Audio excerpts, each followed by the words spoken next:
আফগানিস্তানের বিরুদ্ধে প্রকাশ্য যুদ্ধ ঘোষণা করল পাকিস্তান। মধ্যরাতে আফগানিস্তানের রাজধানী কাবুল সহ বিভিন্ন শহরে ভয়াবহ বোমা হামলা চালায় পাকিস্তান।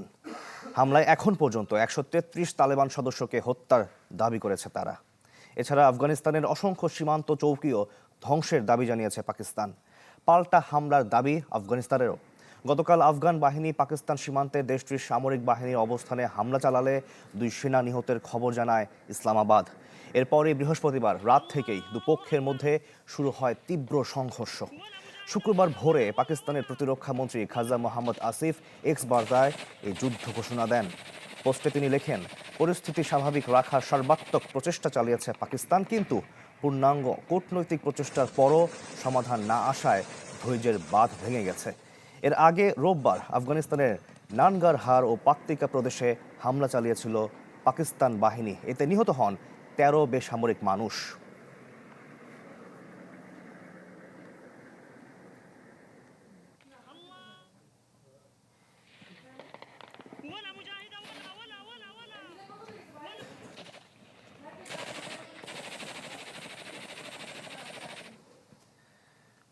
কোনো চুক্তি ছাড়াই শেষ হয়েছে ইরান যুক্তরাষ্ট্র বৈঠক।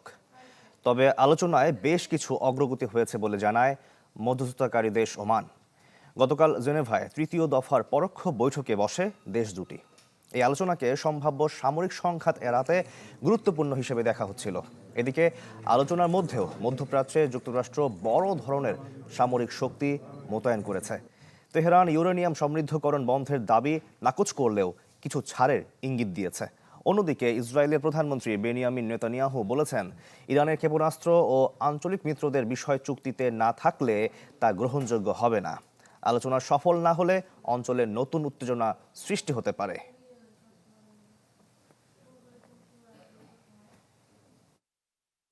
এবারে দেশের খবর। 12ই মার্চ যাত্রা শুরু হচ্ছে ত্রয়োদশ সংসদের।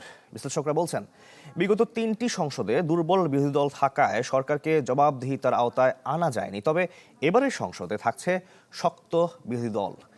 বিশ্লেষকরা বলছেন, শুধু সরকারি দল নয়, এবার জনগণ সংসদে বিরোধী দলের কার্যক্রম পর্যবেক্ষণ করবেন। তবে অন্তর্বর্তী সরকারের সময় জারি করা 133টি অধ্যাদেশের ভাগ্য ঠিক হবে এই সংসদেই। আশাকিন প্রিন্সের রিপোর্ট। মাননীয় বিরোধী দলীয় নেতা বেগম রওশন এরশাদ। আগের 3 সংসদে প্রধান বিরোধী দল ছিল জাতীয় পার্টি। নামে বিরোধী দল হলেও কার্যত হাসিনা সরকারের নিয়ন্ত্রণেই ছিলেন তারা। জনগণের কথা ভাবতে হবে, দেশের কথা ভাবতে হবে। সরকারের ভুল ত্রুটির সমালোচনা এড়িয়ে বেছে নিয়েছিলেন তোষণের নীতি। 10ম সংসদে আবার অংশগ্রহণ ছিল মন্ত্রিসভায়ও, যাতে মিলেছিল গৃহপালিত বিরোধী দলের তকমা। সেই প্রত্যাশা কিভাবে পূরণ হবে? তবে গণঅভ্যুত্থান পরবর্তী নির্বাচনের পর ত্রয়োদশ সংসদে নেই নৌকা কিংবা লাঙলের প্রতিনিধিত্ব। এবার 68 আসন নিয়ে প্রধান বিরোধী দলের ভূমিকায় জামায়াতে ইসলামী। একটা শক্ত বিরোধী দল আছে, তারা যদি রাজপথের সহিংসতা বাদ দিয়ে গঠনমূলক রাজনীতি করতে চায়, যে বিরোধী দলটা আছে তারা যদি গঠনমূলক রাজনীতি করতে চায়, তাহলে একটা ভালো পার্লামেন্ট উপহার দেওয়া সম্ভব।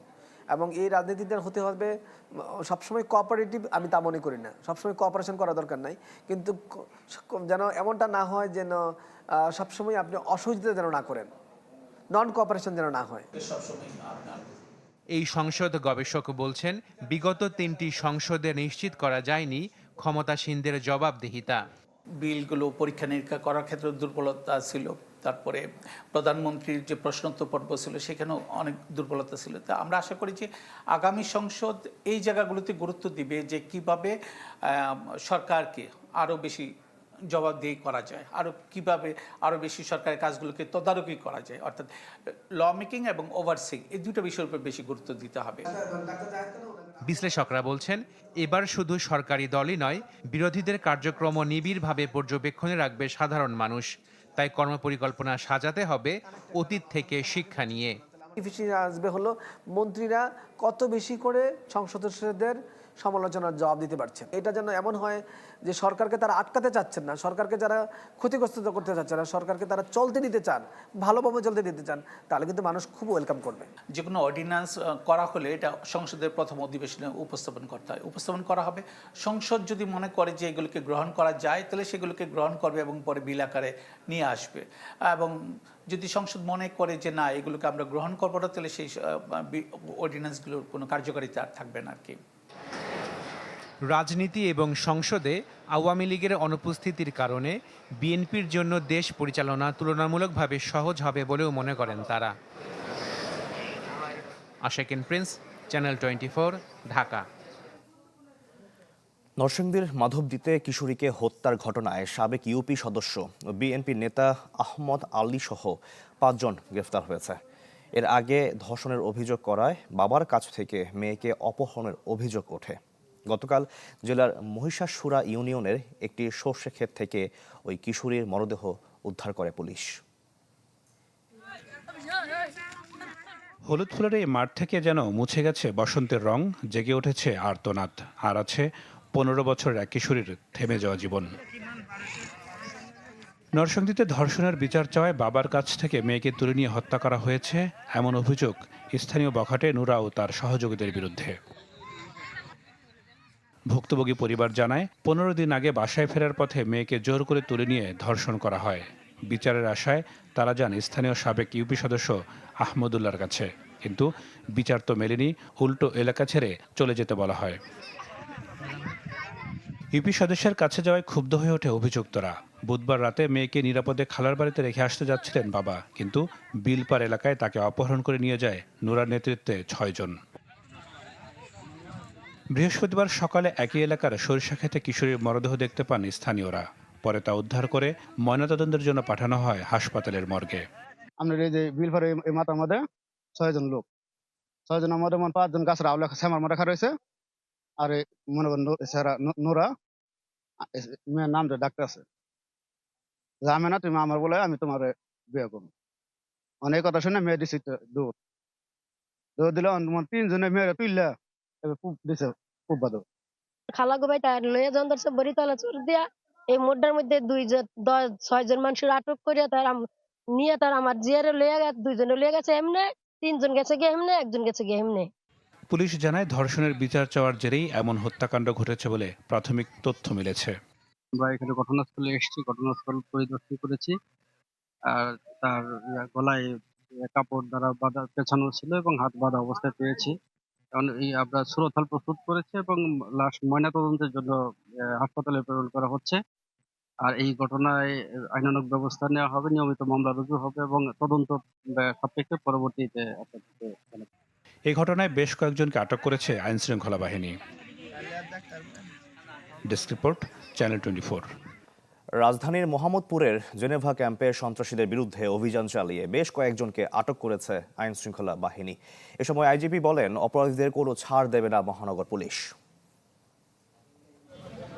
রাজধানীর ঘনবসতিপূর্ণ এলাকা মোহাম্মদপুরে গড়ে উঠেছে এক অন্ধকার জগৎ। দিনের আলোয় সব স্বাভাবিক দেখালেও রাত নামলেই অলিগলিতে দেখা যায় আতঙ্কের ছায়া।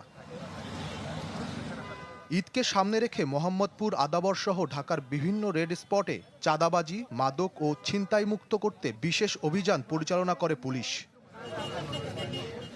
আইনশৃঙ্খলা বাহিনীর অভিযানে 20 থেকে 25 জন সন্দেহভাজন ব্যক্তিকে আটক করা হয়, উদ্ধার করা হয় মাদকও। পুরো রমজান জুড়ে নিয়মিত অভিযান পরিচালনার কথা জানান তেজগাঁও জোনের পুলিশ কর্মকর্তা। ডগ স্কোয়াড টিম দিয়ে আমরা পুরো এলাকা অলরেডি অভিযান চালু রেখেছি।